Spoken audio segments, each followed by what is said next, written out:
Hello, everybody, and welcome to 2KOS. I'm Chaplain Michael, and I'm here with Michael. So you got two Michaels to deal with right now. And so, Michael, if you could tell me a little bit about what you do, and just what's your job and what's your purpose and what you're doing.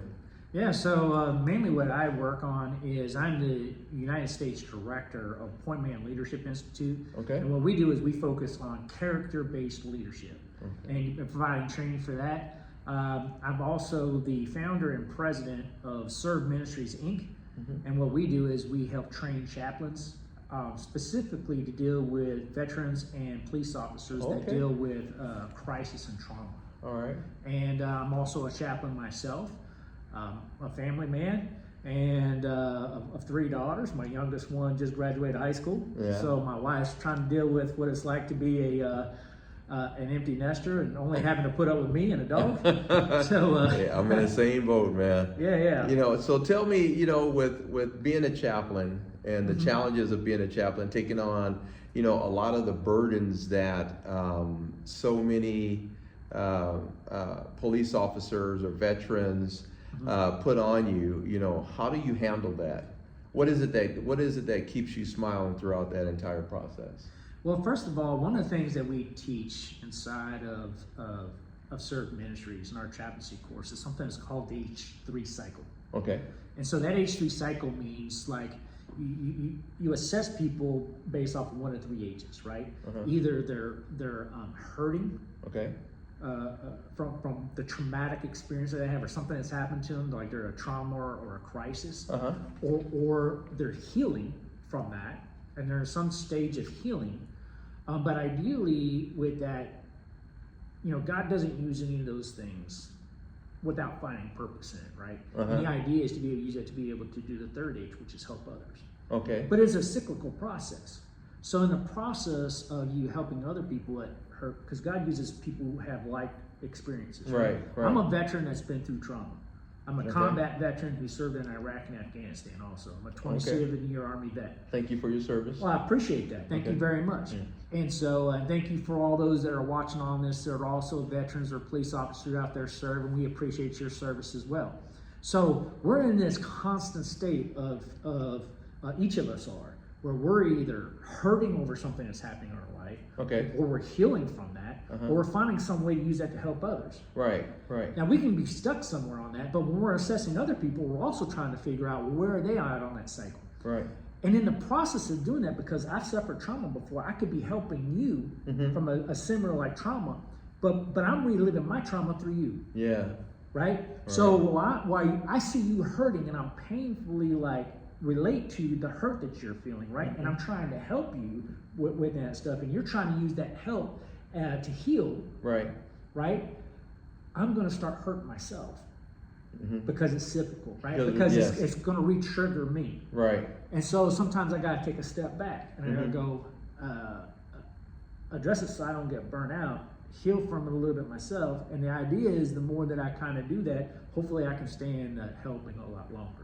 Okay. And so that's a large part of how I deal with it, and how do I keep smiling about it? Yes. That's an important part about it, right? Yeah, how do I stay motivated in that process? Because it can be a dark place when you're dealing with everybody's trauma all the time. Right? It really can. And when you're in chaplaincy and you're dealing with police officers that are out there hurting, or their families, or a situation like that, it's great when they tell you the good things that happen, but a lot of times you're dealing with people's problems. That's right. Right? Yeah. And in the process that you're dealing with your own problems. Right?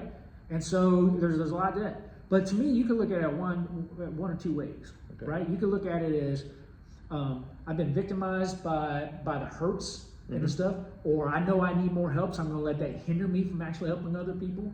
I could be stuck in that, right? Or I could be like, okay, I'm trying to help, but I'm ignoring my own problems, which is going to have a degradation of my ability to help. Right. And I can get caught up in all that stuff, and I can let it drain me and get me down.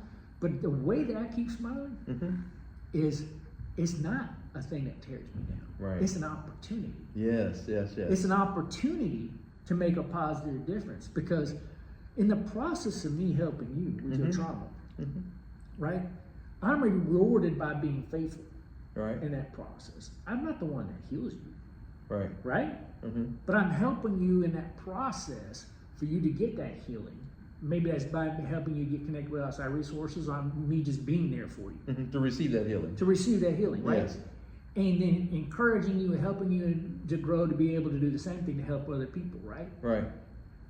It's an opportunity for me to witness that process. Yeah.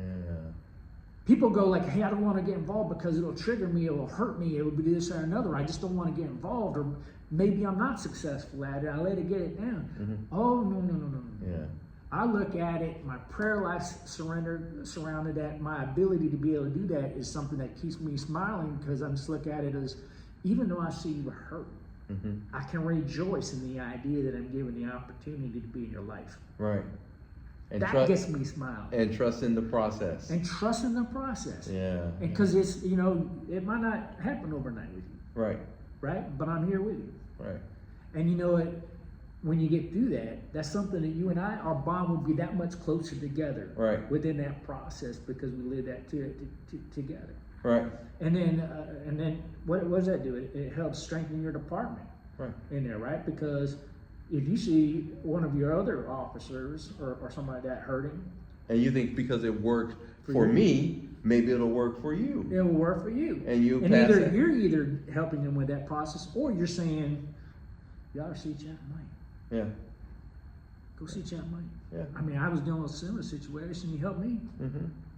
And you let that light that's been placed inside of you now shine so that other people can see it. And now other people may be drawn to that light that you have. So you never know how far it goes. That's right. Never know. So you think about, I love the analogy of light. Like for those who are really the theologians, the Christians that are out there, we love the idea of being in a dark room, blackness, or surrounded by darkness. You shine a light and it radiates out. Right. Right. What happens with that radiated light when you have two people shining lights? That's right. It's bright. It gets bright. Yeah. And then you help that third one, that one does. Yeah. And and then you see you can actually create positive change inside of an organization, because you're turning lights on. Right. Right? Right. And that's what makes you smile. That's what makes me smile. All right. So that's what makes me smile. Again, this is Chaplain Michael for 2KOS, and we just heard what keeps him smiling. What is it that keeps you smiling? Are you really sharing your light with somebody out there?